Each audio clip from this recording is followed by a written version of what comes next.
you could say, man, that was terrible. But he did donate a lot of money to Boys and Girls Club. So to me, that's just let's throw this off. And just so you know, I was in Atlanta last time there was an All-Star game.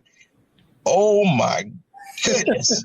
That was I was still a little too young, but I remember. Oh, my Lord. Both malls. I was at one of the malls, and they got closed for overpopulation, and then the one across the street got closed for overpopulation right before we headed to the game. And it took us about 2.5 hours to get from Buckhead down to the arena. Listen, if they only party a quarter of the percentage, it is going to be lit. Not that I'm saying that I was at any of those parties. I'm just saying it was lit. Yeah. The one thing I'll add too is, it's great that the league is doing those outside measures, but I mean, they can do that on their own. They don't have to have a game to do that. They could give that money away and still take the break. I think honestly, to be honest, I know the players have clearly signed off on having this, but I think by and large, the players would probably appreciate having a couple of days off. Let's get a chance to kind of reset our bodies and then go back into the season. That's everybody. Even LeBron, when this was really first talked about a couple of weeks ago, although I agree with your point, PLR, that maybe, the players really are they know more of what's going on than they're letting on. But still, the fact that he came out right away and was like, no, we shouldn't be having this game. I still think that speaks some volumes too. But anyway, the broader point I'm making is if you want to give money, do it, but don't have the game.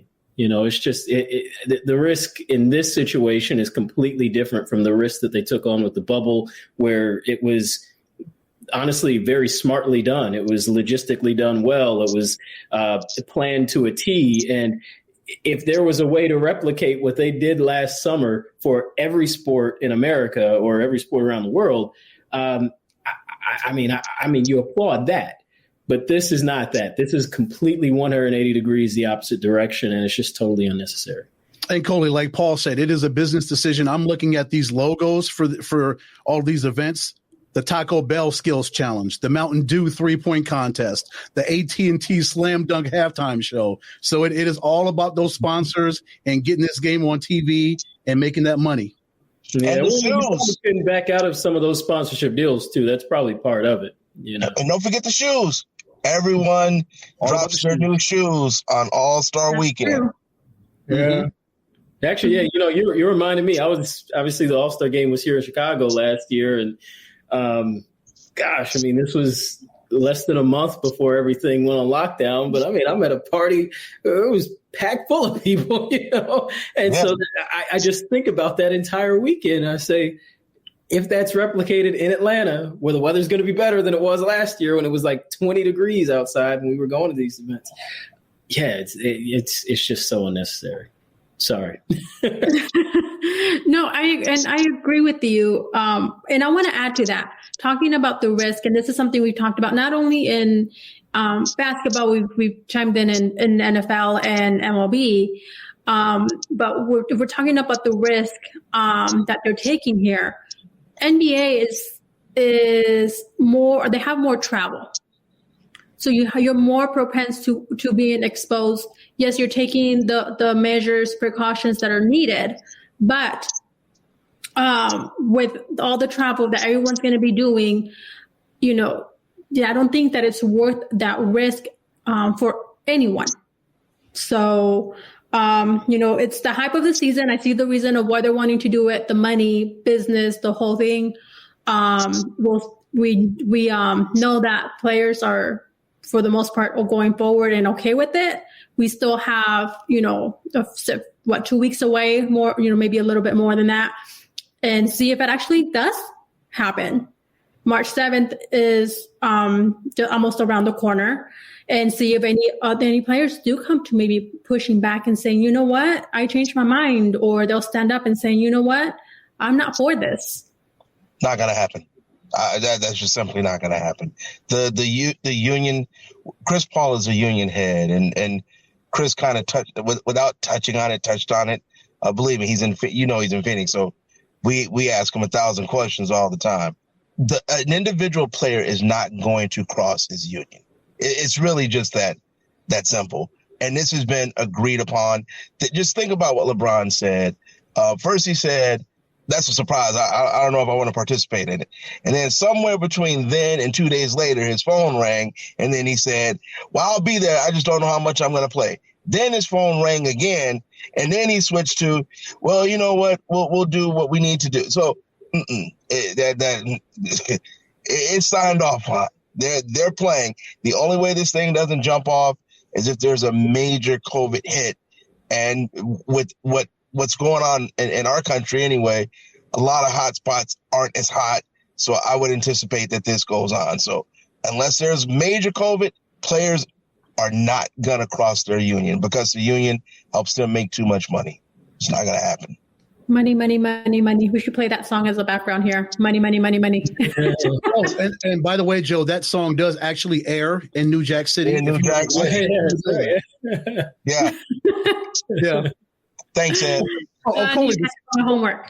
Coley, before we move on, Devin Booker came in 5th as far as the Western Conference backcourt. Of course, it's hard to jump Steph Curry, Luka Doncic, Damian Lillard, and Donovan Mitchell. What are your thoughts on Devin Booker? What have you seen from him in such an incredible year he's having? He was already named Western Conference Player of the Week last week. What have you seen from Devin Booker from Chicago, from afar, on the Suns? Well, I just think about last year, the way that he sparked that end of season run, for Phoenix. And I think he's a player that it seemed like even once he first came into the league, he's kind of had this experienced style of play to him, not just as a player, but just kind of even the way that he carries himself. And this is just me looking from afar. I haven't been up close to him as you guys have, but from afar, it seems like he carries himself the way a pro should. And certainly he has matured. He has grown in this kind of thing. His game has gotten even better as he's come along. And like I said, I guess particularly these last 2 years,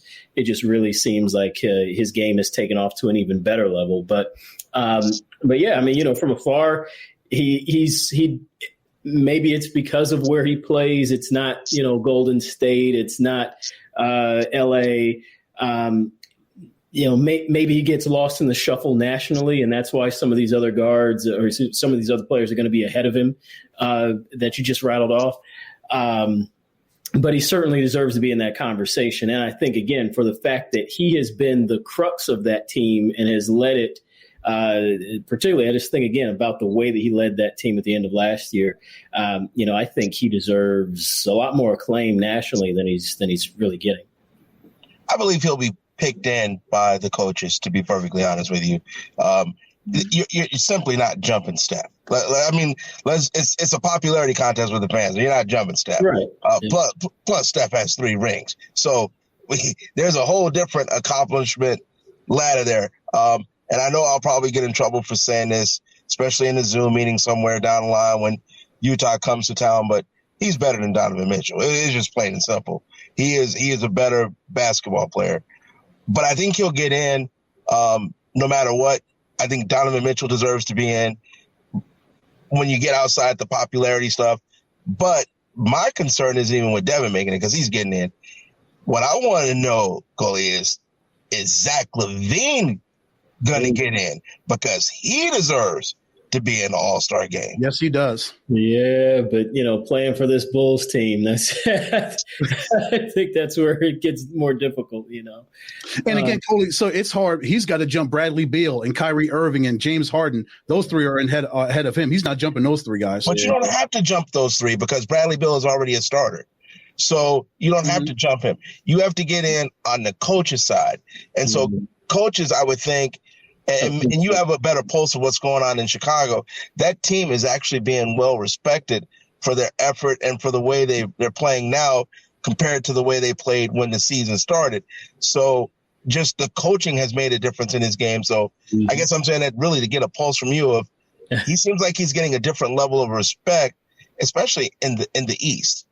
Yeah, well, and the East, as you mentioned, he's got a little more of a logjam at that spot because of the guards who are ahead of him. But actually, to your point, though, I think you do make a good point, PLR, that it's not just he doesn't have to worry about, he's not going to start, obviously. It's about just making sure he gets over that hump. And, the coaches are coming in, they're seeing these players up close more than the rest of us who aren't always in the arenas, or in my case, I'm not in the arena at all since I don't do the NBA these days. But I don't know, in getting the pulse of people here in Chicago, I can tell you, and maybe it's just because of the way the season started, people just aren't as engaged with this team right now. And I think that's some of why here. And I think that's part of the reason why I'm even kind of looking beyond Zach the way maybe I shouldn't, because he is such a smooth player, such a high leaper. But it doesn't seem like he's even getting that respect here. I think that's also just, again, the team. That's kind of by proxy. The team is not quite getting the full respect right now, but that's coming along. Obviously, people are still on board with what Billy Donovan is doing and can do. And, so the optimism is there, but I think people are still kind of in this they're in this pessimistic wait and see mode right now here. Hey, thanks, guys. I appreciate it. I'm glad to hop on with the superstar. I've got to go pretend I'm Billy Donovan. I got a 5-0 for 10U boys team that's been showing out. And I have to lead with that because my girls 10U is 0-5. So we got a little balance, but we're fighting. So I got to go in here and be Steve Kerr with one and Bobby Knight with the other one. Best of luck. Good luck with that. Thank you, PLR, as always. Thank you. You guys have a great night. You too. Oh, he's a hoot. I love him. How it goes on. And I want to ask you, before we move on, we're going to talk a little bit more basketball and go collegiate here. But I want to ask you one last question about the NBA All-Star. Who are you most looking forward to seeing in the All-Star game? Oh, that's a good question. Oh, man. I don't know. That's a really good question. I'll put it this way. One of the things I am looking forward to seeing is just, since we are going to get a game, how competitive that game is going to be compared to last year. It was crazy. Last year, I actually was working that day. I had a game that I was working in Michigan, in Ann Arbor. And so I flew out first thing in the morning and flew right back from Detroit that evening. And I got back home just in time for the second half. And I was just glued to my TV. I couldn't believe how both teams were running up and down the court. The format was awesome. I just thought it just worked. It worked for last year. We'll see. So I'll put it that way. I guess more than anything, I'm more curious to see just, are we going to get a real game? We're not going to have obviously the same level of people in the arena like we had a year ago, where it was just, packed full of to the gills at the United Center. You won't have that. And that's going to affect, I'm sure, some of the energy on the floor because that's what the All-Star game truly, that's what the All-Star game is about, is the energy that's in the arena. The players are able to kind of play looser. They're coming up with the crazy dunks and the passes and all this because they're trying to impress the people that are actually in the arena, and it comes through on TV real well. So without that aspect, I'm curious to see if we're still going to get some level of high competition. Coley, I think the competition will be there because the majority of these young men that are in this game were in the bubble just a couple months ago. 2 or 3 months ago, they were in that situation. So they know exactly what it takes when they walk into an arena and there's no fans.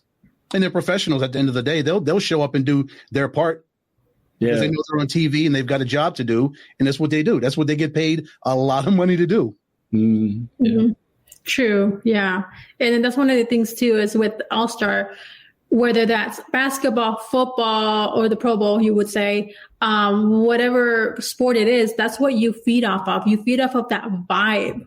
And not only on the All-Star, but also the playoffs. So it's going to have, they're going to have different momentum, different vibes. It's going to tell a different story this year.